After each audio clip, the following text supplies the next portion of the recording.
Be a part of Going In Raw today at patreon.com/Steven Larson. Starting at $1 a month, you can enjoy Going In Raw ad-free, gain access to the daily 30-minute Going In Raw post show, exclusive merchandise, and so much more. Support Going In Raw today. Click the link in the description. Boys and girls, this is the Undisputed Era. Adam Cole, Kyle O'Reilly, Roderick Strong, and you're listening to Going In Raw, baby. What's up, it's your girl Sasha Banks, legit boss, and you're watching Going In Raw. You like that? This is Shayna Baszler, and you're watching Going In Raw. What's up? This is the most must-see WWE superstar of all time and his lovely, gorgeous wife, Marie.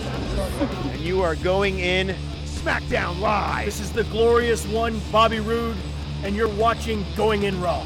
Hey guys, this is Charlotte, and you're watching Going In Raw. What's up? It's the moonwalking, trash talking princess of Staten Island. I want to remind you all that Mela is money, and you're watching Going In Raw. Hi, this is Shinsuke Nakamura. Just keep watching Going In the Raw. This is the knockout artist, Cassius Ohno, and you're going in Raw. Hey, friendo, Steve here. And Larson. Merry Christmas, everybody. And welcome back to Going In Raw, the only pro wrestling podcast you need to be listening to right here at youtube.com/Steven Larson and available wherever fine. Why did you just throw your Santa? I got you a Santa hat. I bought you a Santa hat. Pick it up and put it on. No, I don't want to put it on. What's your problem? Put it on. I have no problem. I'm wearing one. A Santa hat. I want to have the Santa hat on my head the whole episode. Sasha's got a little elf hat on. All right, that's good for Sasha. I'm happy you have your hat on. I just don't want to wear touch my hat again. I just don't want to wear one. Put your hat on. I don't want to wear one. Whatever. I'm not happy we're working on Christmas Day. How about that? We're not actually working on Christmas Day. We did. We stayed. Hey, can I spent just say time away something? for our family Christmas Eve to watch Raw, and now we're working on Christmas Day. Can I just say something? What? How fortuitous was it for us? Oh my God, amazing! Right? It was amazingly fortuitous that the we're double shooting this a week ago. Yeah, the double dose of Raw happened to go down here in Sacramento, so we could go to it, record our recap a week in advance for it to go up Christmas Eve night. Like, why is it this is the year that McMahon decided, I mean, did the ghosts of Christmas past, present, and future actually visit him? I have the answer. I'm not going to, what is it? It's a Christmas miracle. It is. It's absolutely a Christmas miracle. We went to the show a week in advance so we don't have to work on Christmas. It's great. Oh, you wouldn't have worked on Christmas anyway. We would have skipped it. We would have done something like a all question episode or something. Yeah, we can't skip episodes. We can't. YouTube the actual Christmas episode would not have been reviewed. No, it'd been like Crown Jewel. It wouldn't have been reviewed, but for different reasons. Mm-hmm. Anyways, because we're recording this in advance, I mean, what were we going to do? Solicit questions from just people who were there? No, we can't. I guess we could have done that. It would have been like Ron was there. Mike James was there. Yeah, we could have, but it would have been a Charles Ford was there. Yeah, a select group of friendos to ask questions. So we'll just recap Raw. We're just going to recap Raw. It's Christmas. People have better things to do. We had no questions here. Unless they have, like, somebody got a new iPhone and, I want to listen to my podcast specifically. Yeah. They want to watch us. Fair enough. I know people on Christmas, they got time, off, hopefully, and they're sitting around just enjoying I am their day. actually kind of legitimately curious. And not that I'd want to test it out because today is Christmas. No, this is going up Christmas Eve night. Oh, remember? That's right. Late. Yeah, we're doing this right after the episode. Right after Raw ends. On the East Coast or West Coast? West Coast. No, East Coast. Oh, that's going to be so... 8 p.m. Okay. Oh, yeah. We can't do there's not like anything major happen. There's no huge spoilers. I don't even know what we're going to title this All right. So... How about this? Split the difference. No, we're not doing it during Raw. No, West Coast is fine. 11 o'clock's fine. Because here's the thing. Let me ask you this. If this is wildly successful... I guess we got to do it every week then. Oh, man. Massive desperation. Thanks to YouTube, desperation. We talked about making some changes around here come New Year. Massive upheaval. Mondays and Tuesdays pretty much exclusively work days. As in, we get up, we come to work, we go home, we rest our heads in our pillows. I got here in the office at 9:15 this morning. Why'd you come so early? Because I'm like, dude, it's crunch time. I got to get stuff done. I got tape trade done today. Oh, you should let me know. I could have come by. Oh no, look, man, it's whatever you got going. look, the new year, we're both going to be here at 9 o'clock in the morning every day, which is totally fine. I was just like, you know what, man, there's stuff I want to get done, so I got it done. Good. So it's not a big deal. I'll probably do it for the rest until like the new year, and then continue to do it. But whatever. In a nutshell, the Christmas episode, again, they probably filmed a good 15 minutes of stuff that we don't know. Yeah, there's 15 minutes of mystery content that we aren't privy to because we were there sitting in our seats. They filmed about 2 hours of stuff. Yeah. So usually an episode of Raw sans commercials, about 2 hours and 15 minutes. There's about 15 minutes of commercials per hour of television, give or take. So there's anywhere between 12, 15 minutes of stuff that we don't know what's going to be. There'll probably be a lot of recaps from both last week, the episode of the 17th. They're going to replay that entire. They might replay that entire McMahon speech. They might do that. They might do that. So I don't really know if they're going to have a whole lot of backstage stuff. We saw one thing backstage, and that was it. one thing, but you know what? That was necessary to facilitate the story, wasn't it? I think it was a Seth interview. Yeah. Oh, kind of, because he just spoke about. He was asked if he was worried about Dean coming out and bothering him during his match. But I can see if it wasn't necessary for like what we were watching, it wouldn't have happened. They probably filmed other stuff. Because nothing else here necessitates an interview at any point. Right? Yeah. Well, there was a Drew interview in the ring too. Yeah, that was great because Drew is the man. So if this is missing some stuff, we apologize. Yes, we were there. Based on what we saw, but I don't think if there's anything, it's not going to be much, and I doubt they're going to shoot any segments backstage for any sort of major angle swerves or anything like this. So you sort of said that not a lot happened. It's Christmas. This went up on Christmas Eve, or this episode aired on Christmas Eve.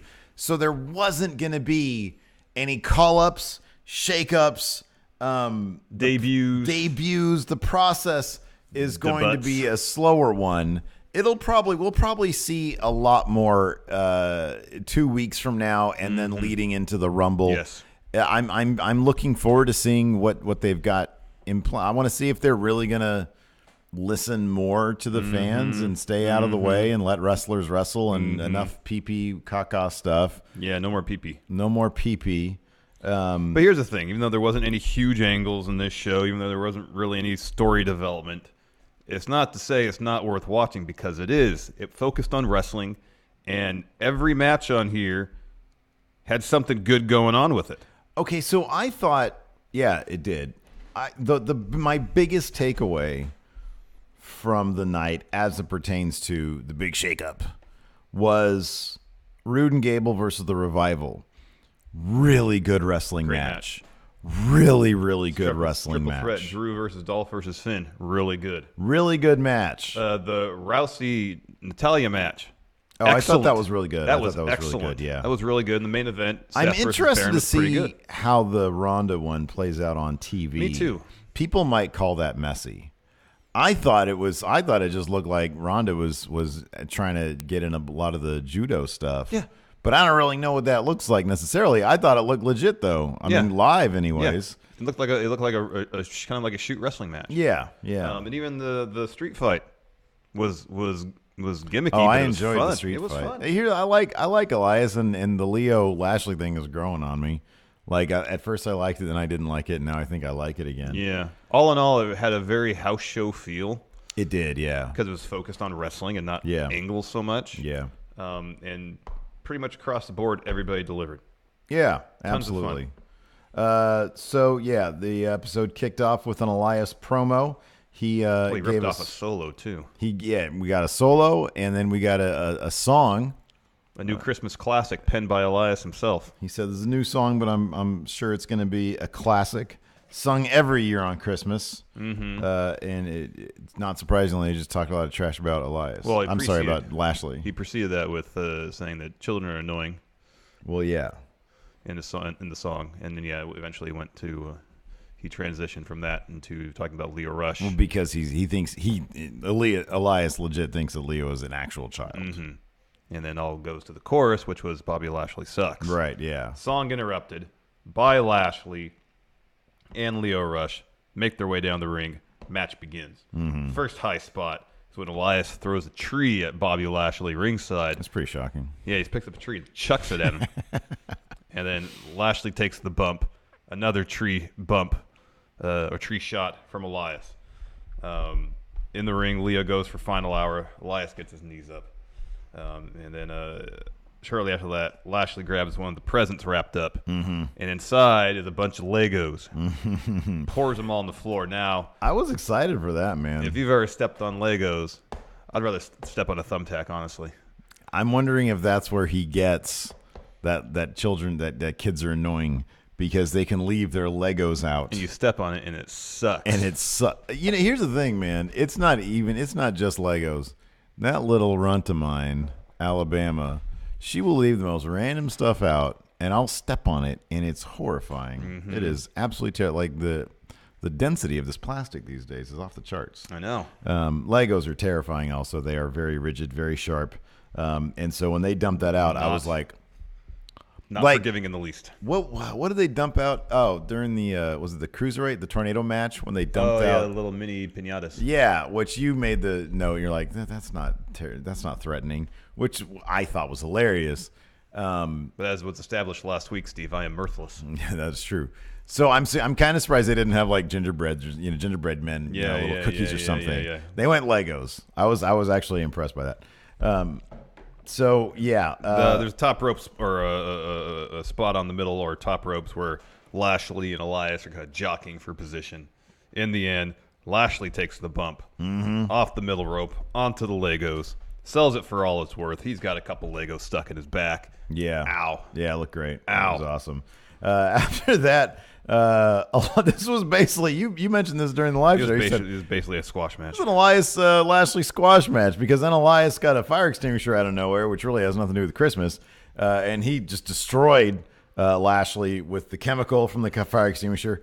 And then I think he gave him a dong with it, didn't he? Yeah. Yeah. And then he pushed Lashley into Leo, who was on the apron. He went through a table. Leo goes through a table. Yeah. And then he produced a bowling ball. Elias got out a bowling ball because at that point Lashley was in the corner, correct, sitting down basically with his legs wide open. Elias measured, came back, and had a good follow through and hit Bobby Lashley in his front area. Square in the front area.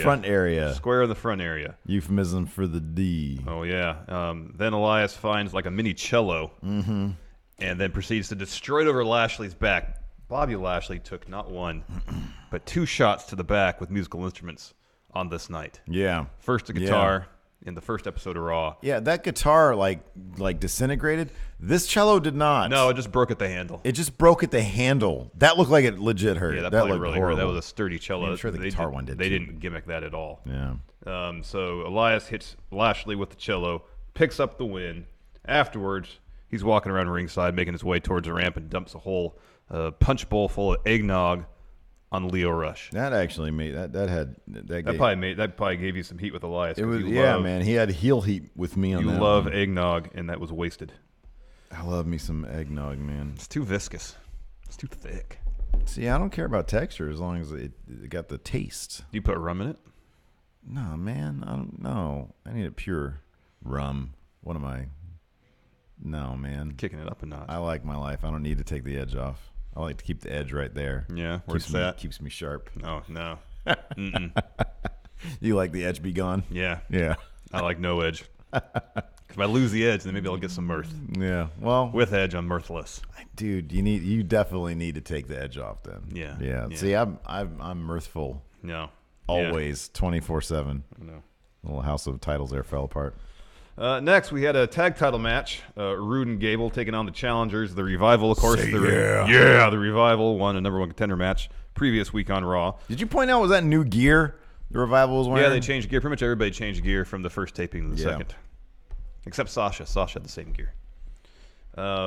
This was great. There was some stuff the Revival did I hadn't seen them do before, like that time they pretty much dumped Chad Gable right on his head.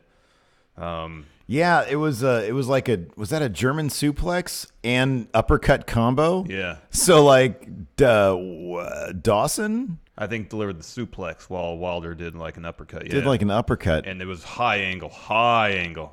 Boy, that looked great though. It did. That looked so great. And Gable, everything he does is so smooth and crisp in the ring. Oh yeah. I would imagine it's made even better because he's fighting the Revival, not like, a team like AOP, they're not the smoothest. Yeah, they're not the most graceful wrestlers in the world, but the Revival, they have it, and so I think that the timing with them is probably really, really good. The thing too about the Revival, and we haven't seen this a whole lot since they've been on Raw, they're patented heel tag team tactics. Yeah, they're the best at getting those quick little sneaky tags in and out. Yeah, running interference for their partners, distracting the ref, and taking advantage of it. No one does it better than the Revival. Yeah, nobody. Truth. And we really got to see that in this match. In the end, though, however, Chad Gable picks up the win, pitting Scott Dawson with the roll up.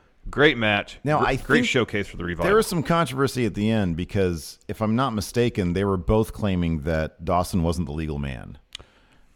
So it wouldn't surprise me if we saw a return match. Again, they'll probably play that up on TV. I just saw what they were yelling about in the ring, not what commentary. I didn't hear what commentary was saying. Yeah, we didn't hear any of the commentary. That'll probably Good. I want this feud to continue. Me too. I want this to keep on going, man. Give these guys 25 minutes on Raw. Because here's the thing: the better, the more matches Rude and Gable have with the Revival, the better Rude and Gable's chemistry is going to be. We've seen that. Tag teams get better when they fight the Revival. Man, I really hope they get... Like, here's the thing. I don't want them just to put the tag titles on them. I want that moment to feel earned. Yes. Yes. After all the Revival have gone through. Yes, I agree. Yeah. Agreed. Next triple threat match, Drew McIntyre versus Dolph Ziggler versus Finn Balor. Drew had an interview beforehand. I mean, he might be the nicest guy, but when he's in there talking, I believe he is a Scottish psychopath. The Scottish psychopath. It sounded better when there was a lot of white noise from the arena. Yeah. I thought my Drew McIntyre was better than it was. Well, your voice is a little hoarser at that point. Yeah, that's true. Yeah, sing the Revival's theme a lot. Maybe it'll come back to you. So anyways, he had an interview. He said, I think it was Charlie in the ring, said, do you think Finn and Dolph are going to team up? Are you worried about that? He was like, they should team up on me. I would. But then he said he's going to have a Christmas feast, so he's alluding to eating them. I honestly was kind of disappointed he did not. At least take a bite out of somebody. Take a bite, take a chunk. Exactly. But anyways, it's a really, really fun match. Yeah. And Finn got the pin on Dolph after a coup de grace. There was a bunch of good bits. They were teaming up on Drew for a spell. At the beginning, yeah. But Drew, whenever he had the opportunity, he would just shove one and they'd go flying. Oh, there's this great spot. Here, contrast a really good heel who embodies his character every time he's out there doing it, and Drew with Dean Ambrose. Where I've said this for the longest time, where Drew, just the way he moves, the way he does every little detail of how he presents himself on camera, fully embodies his heel persona. Just the way he grabs the rope, the way he moves. There was one spot where he had Finn and just a basic arm bar. He was rubbing his face with his forearm. Yeah, I remember you hit me and you said, why doesn't Dean do that? Yeah, vicious. Like, you could tell there was some friction going on there. Yeah. And right after he did with that, he notices Dolph trying to get back in the ring. So he still has the armbar and Finn. He takes his left foot and kicks Dolph out of the ring. Yeah. Continues putting pressure on Finn's limb. Drew is the absolute best. He moves with such purpose, such intensity with every little thing he does. I think one of the more interesting things to come out of this shake-up thing is going to be if we hear from any wrestlers. No, obviously they're not going to put their name to it. Not on the record, yeah. Not on the record. But if we get any leaks or any like anonymous, people on the roster saying that things might change backstage in terms of, are they being given more freedom to book their own stuff? Little looser with the script so they can improvise during promos, stuff like that. That might matter. Because we were on the way back, we were listening to Something to Wrestle with Bruce Pritchard. Yeah. Talking about Vengeance 2001, which we just did the Going in Raw view about. And it was interesting. They were talking about that bit with Austin and Van Dam, where before the cameras went live, Rob Van Dam was saying, well, what can I do? Can I do this? Can I do that? And Stone Cold just said, just roll with it, go. And so they had this bit where Van Dam grabs Stone Cold's watch and listens to it, because that's what Stone Cold was doing back then. And afterwards, Vince is like, who wrote that? That's great. Yeah. I mean, it's you hear stories like that where Vince is impressed with somebody's improvisational skills. You wonder why they don't really try to do that more often, because not all the time, but some of the time, the results are vastly better than what anybody could have written. You know why? Well, because things like big casts happen. I know. And here's the thing. It's not a cover all. It's not. It can't be a cover, a philosophy that covers everybody. I don't think. I think people should be given opportunities to show what they can do in terms of improvising. But if they're not comfortable in that scenario, then yeah, work with the writers. So I would speculate that a guy like Samoa Joe probably feels free to improvise a little bit here and there. Guys like when he was there, Big Cass probably should not have been taking the liberties that he took, especially after literally Vince McMahon himself. If reports and rumors and stuff are to be believed. Yeah. That Vince McMahon said, no, don't do that. And he did it anyways. Yeah. Well, obviously, yeah. Yeah. But, so I don't know. I don't know. I wouldn't suggest that people have free reign to do whatever they want in terms of their promos and such. But it should be a far more collaborative process than here's script 5 minutes before you talk type situation. And we've heard that from like multiple actual WWE wrestlers, like Sasha Banks, one of them, who basically said, yeah, we get the script and then we go out there and do it. Mm-hmm. So it's not just us saying this is how the process works. We think it should be changed. This is what wrestlers have complained about. Yes. And I can kind of see that point. Well, and it puts the emphasis, it seems, from creative, or at least Vince, on having the talents do the beats rather than worrying about a performance. Mm-hmm, so if you're giving your script 5 minutes before you actually go out there, it takes a really good actor to read that script, digest it, and not just memorize the lines, but figure out how you're going to perform it so it's the most effective. Yeah, we've seen countless wrestlers searching for their lines, and it just doesn't work. No. But then at the same time, then you have, like, if you look out, like sometimes when you watch an episode of Impact, for example, and somebody drops a promo, and it's obviously not scripted, and it's terrible. So, I mean, I don't know. I get that maybe they're just playing it safe. Better be safe than sorry. Yeah. It's like we have this system. People need to fit within the system.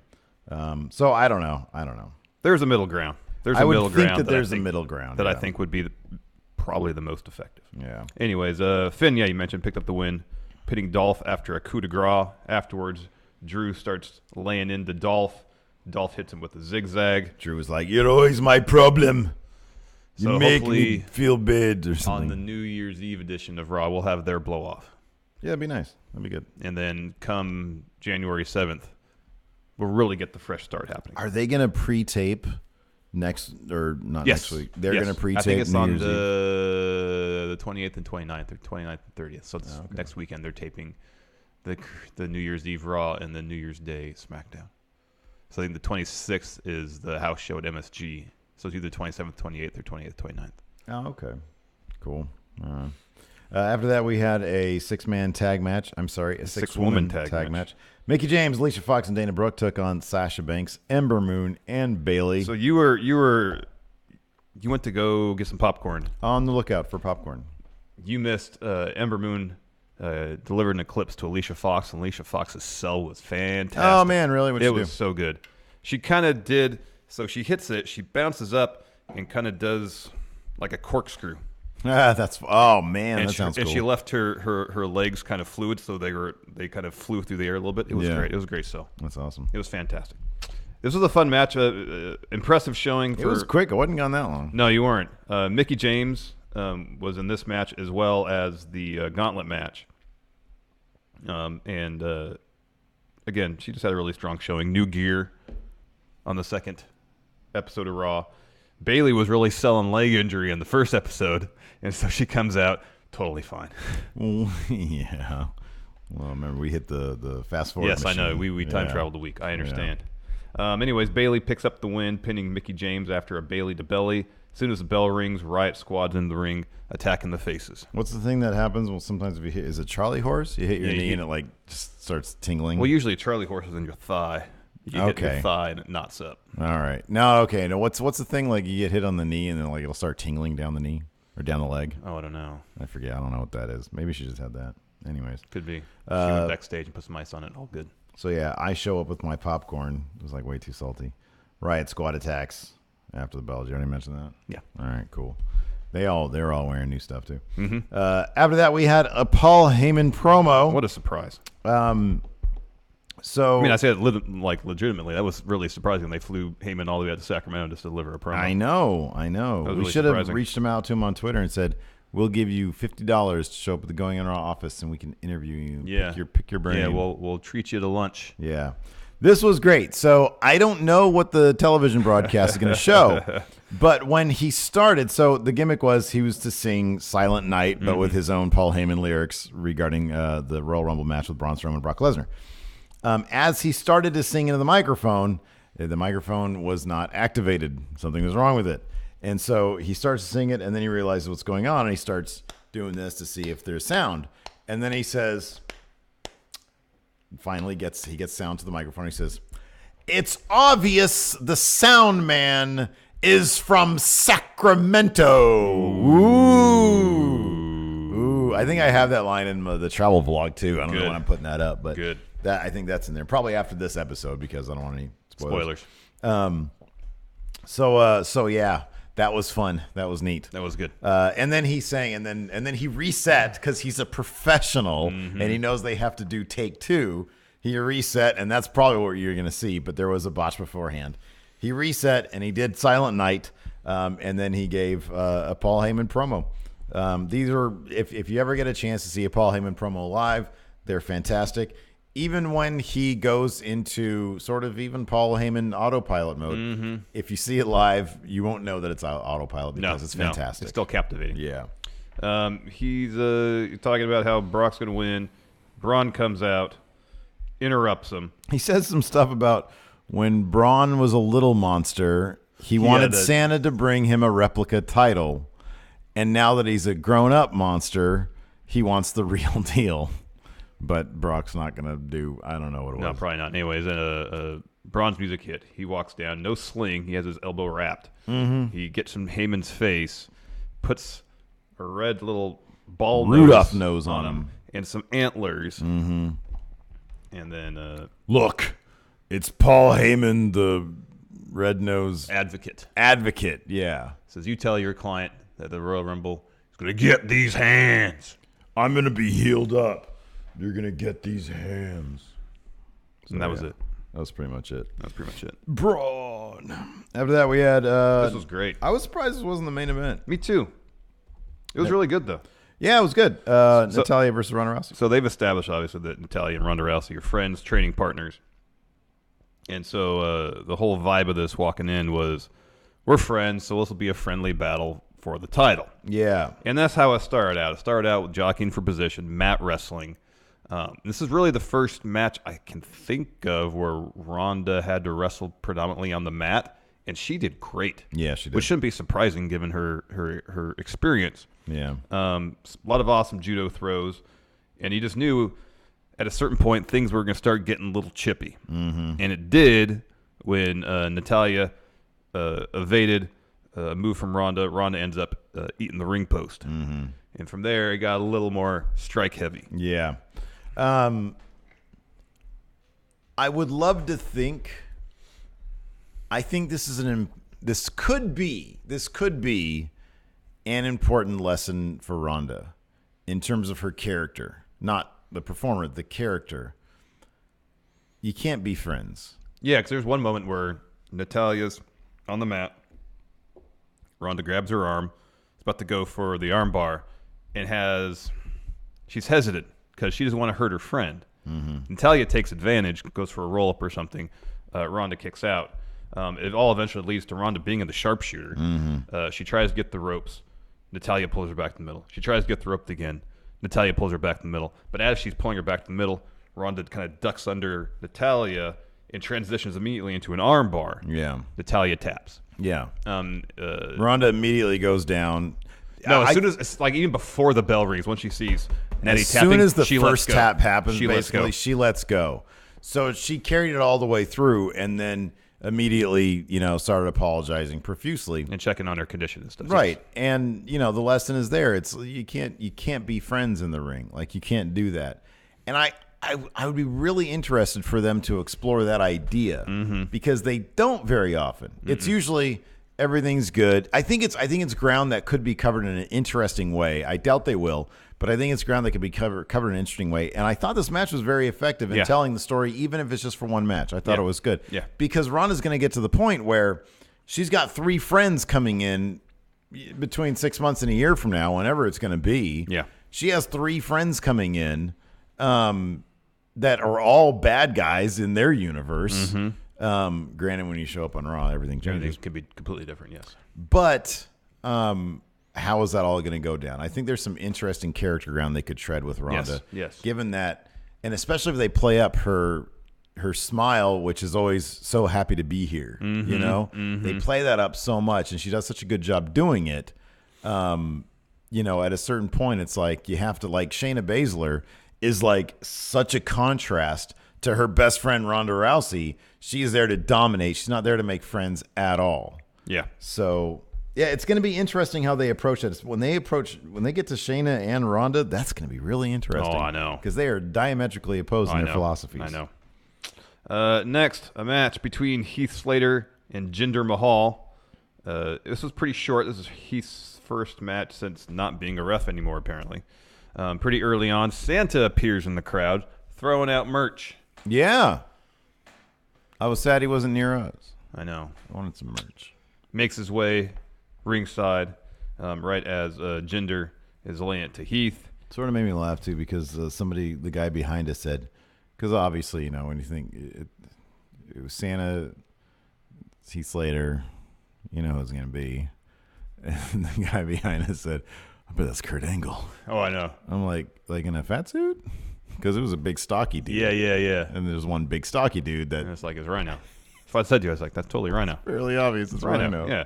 So, Heath hits his kick for a finish, goes for the pin. Singh brothers come in to break it up. It's a DQ, brawl in the ring. Santa comes in the ring. It's totally Rhino. He fends off the Singh brothers, gores Jinder. He takes his hat and the beard off. He's Rhino. Hugs Heath. All good. Feel good moment there. The call up. Well, Rhino the re-debut. Rhino has been in NXT. The re-debut of Rhino. Long time. The ECW call up Rhino. I know. Next Seth interview. We spoke about that briefly earlier, where he was asked, "Are you worried about Dean interfering in your match tonight against Baron Corbin?" He goes, "Not really.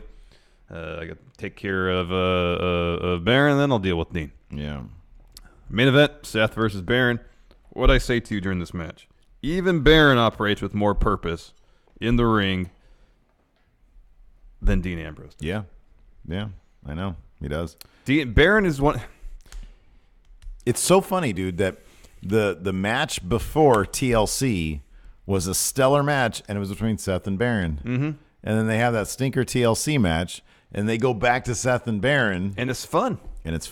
Like, Baron's not the best wrestler. He's capable. He's fine. He plays to his own strength, which he moves really well for a guy his size. Yeah, exactly. Yeah, and he keeps the pace up.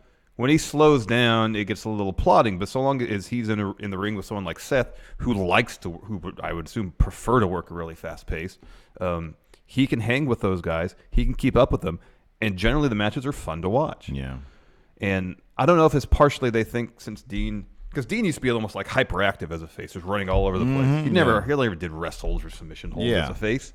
And I get as a heel, you want to change your style so it's less pleasing to the crowd. I understand that to a degree. Shouldn't be dull, though. Yeah, I understand that if you want to change your style, like if you want to become more of a power wrestler doing the body slams and power moves and stuff, that's fine. But don't change your style to such a degree that it makes you boring to watch. Yeah. You know? And like the level of intensity, even when he was doing rest holds and submission moves, I just didn't see it there. Like he was actually trying to punish Seth, or be cruel towards him. It's like, all right, this is a move where the audience is going to think I'm bending you to inflict pain upon you, but I'm not really going to do it to such an extent where it's believably executed, like I'm actually hurting you. Yep. And I don't know what it is. I don't know. It's like it's almost his style is checked out.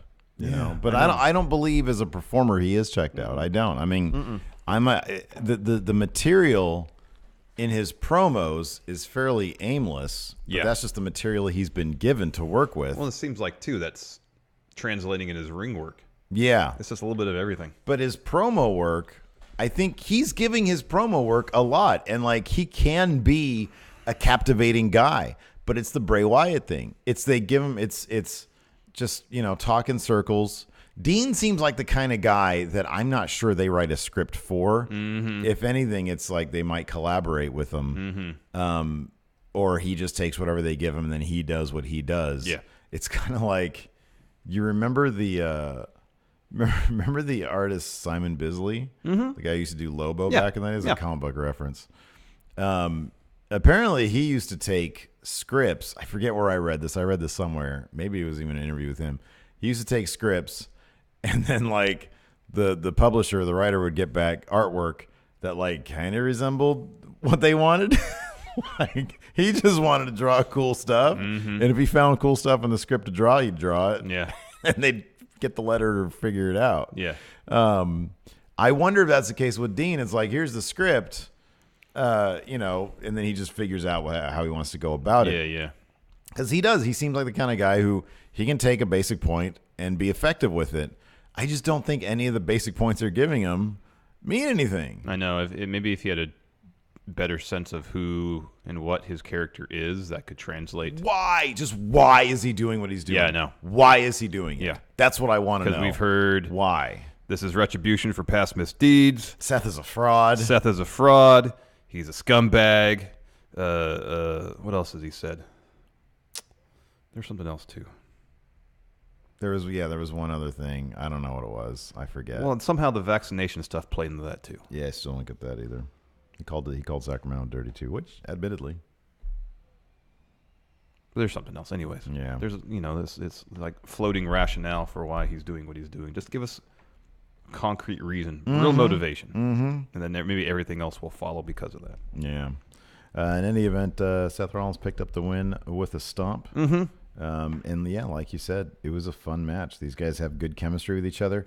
I know a lot of people, I can almost guarantee a lot of people are going to be like, Burns in the main event. And I get it. Optically, it looks terrible because they promised new matchups, and this is literally a matchup from, right before But at the same TLC. time, it's a loose end that kind of needs wrapping up. Nobody's going to watch anyways. It's Christmas Eve. So. They should, though, because it was a fun episode. It's fun.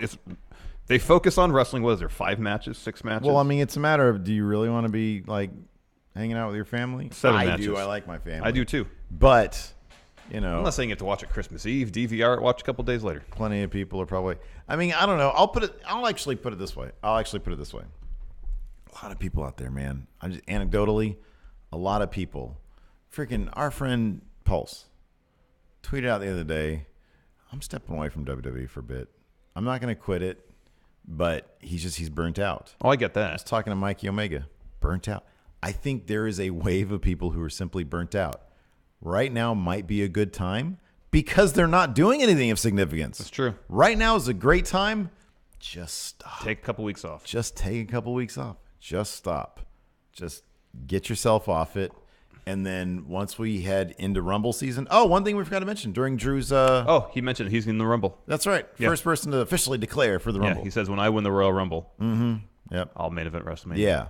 So come back around once the Rumble starts heating up, and then we got the Mania season. Are they doing what's between Rumble Fastlane? Fastlane. Oh yeah, that's traditionally the worst pay per view of the year. It's one of them. Come back for Wrestle Kingdom.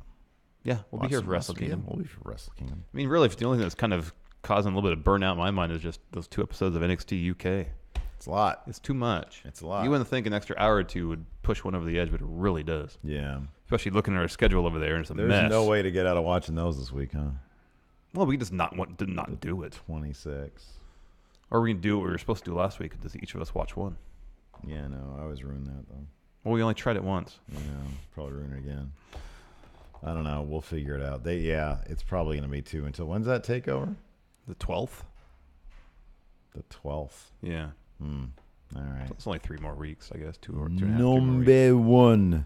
Let's answer some questions. Where? You don't have any. Steve here says, where do they go now from here? Well, I'm guessing next week we'll have Drew versus Dolph blow-off match. That should be number 1. They should do that. Get that storyline wrapped up and move on to another thing. I agree with that. Hey, what did you think about this? Drew, after the match, was really laying into Dolph. Yeah. Finn. Oh, he's done with it. Yeah. He walked away. That's messed up, right? No. No? No. Dolph had, hey, this is the bed you made. Finn's got no love for Dolph. That's been established. Yeah. He doesn't care what happens to him. Still. It's not his business. Drew's being a jerk. Finn got his W. I don't know, man. I'd feel a little bit bad. You think he went backstage and chuckled a bit? He looked at the monitor. Oh, yeah. I think he's beating him up. He said, Dolph Ziggler? Dolph Ziggler? Thanks, YouTube. I'm not allowed to curse now. Yeah. I can't do my Prince Devitt impression, the one that I like so much. Yep. Anyways. Oh, do you want to do a pay-per-view? Oh, we can do that. You got time to fill. Yeah, I got no questions. Here, we'll do a Royal Rumble. All right. Guess the order of eliminations correctly. Perfect. I'll do Royal Rumble 1994. I'm going to do 1998. Okay. I know who won that one. Will you do 94? Well, maybe I'll do... Hold on. Oh, yeah, I'm going to do 98. Test your... Pretty sure I watched that one, so... 98? Oh, I know we both did. We might have done a book of the match on it. I have 6 matches here. How many do you have? Wow, I have 6. Wow. It lines up for once. I'll start. No, wait a second. Oh, never mind. I've got, 7, including the Rumble. Oh, okay. We'll just... Do you have a dark match? No, but I can get rid of the first one. Okay. First match, dark match. Jim Powers took on the Brooklyn Brawler.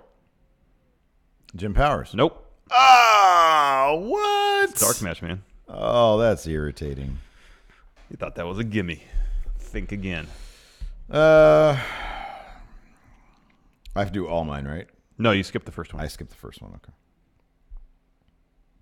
A 6-man tag team match with Sonny, a special guest referee. Max Mini, Mosaic, and Nova defeated... Shit. I'll do the other match. Okay. It was the little guys match. Yeah. I'm tripping, dude. I'm tripping. All right. Goldust versus Vader in a singles match. Vader. Very good. I actually would have said Goldust because Vince didn't. He wasn't huge on Vader. No, interesting. Next, a singles match: Bam Bam Bigelow versus Tatanka. Bam Bam. No. Oh my! What is going on here? Bam Bam's a huge star. Singles match for the WWF Intercontinental Championship: Ken Shamrock versus the champion, The Rock.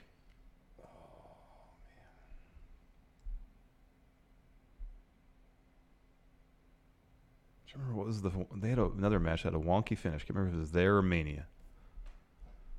I'll say Shamrock by DQ. The Rock by DQ. Next, for the tag team titles, Brett and Owen versus the Quebecers. Who came in as champions? Quebecers. Oh, the Quebecers. Mm-hmm. Brett and Owen are never tag team champions, were they? Together? I don't remember. Okay. Tag team match for the WWF Tag Team Championship. The champions. Oh, you didn't know? The New Age Outlaws versus Legion of Doom. I'll say New Age Outlaws. Wrong. Never bet against the Legion of Doom. Well, I lost them at some point between that and Mania. Next match for the Intercontinental Championship: Erwin R. Shyster taking on Razor Ramon. Razor Ramon. Yeah. Chico. You like when Pritchard referred to Scott Hall as Ramon? I know.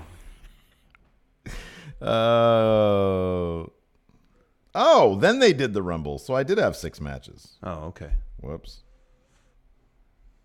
I don't really know how to solve that one. The Royal Rumble match. Who won it? What year? 98? Oh, Stone Cold. Very good. Who did he last eliminate? I know this too. Oh, that'll be the bonus. Oh, okay. It was The Rock. Very good. Casket match for WWF title. The challenger, The Undertaker, versus the champion, Yokozuna. Oh, Undertaker. Nope. Oh, man. Oh, wait a second. What was that? I was not paying attention. Was it for the championship? Yes. Oh, man. Yokozuna totally won that. Whoops. You gotta pay attention, man. Yeah, I do. Well, I know Luger and Hart won the Royal Rumble, so Yes. I got that one. Yes. And then a casket match for WWF Championship. HBK champion versus HBK versus the Undertaker. HBK goes over, hurts his back though. Very good. I win. Good job. How many did you get? 4. Bummer. I could have. Did not pay attention. What am I? You got to pay attention. What am I even doing? I don't know. I don't know what you're doing. Dumb hat on my head. It's Christmas. I'm stressed out. Too many presents to buy. Got too many presents. Well, hopefully by this point you've bought all the gifts. None of the stores are open. It's Christmas. It's Christmas Eve night. I still have time. Well, how late are people place? Well, no, this goes up at 11. Everything's closed. Oh man, everything's closed. I could go buy them. I'll go to the convenience store and get a bag of chips. You ruined Christmas. Bags of chips for everybody. And beer, beef jerky, and Pabst Blue Ribbon. There you go. For everybody. Merry Christmas, everybody. Anyways, Merry Christmas, everybody. Hope you guys have a good one. I hope you guys are safe. Hope you guys are having a good time. There is some music for you. Maybe not. Silver bells. There you go. Anyways, thanks so much for tuning in. We appreciate it. It's been a fun time, and we'll talk to you guys later. Goodbye.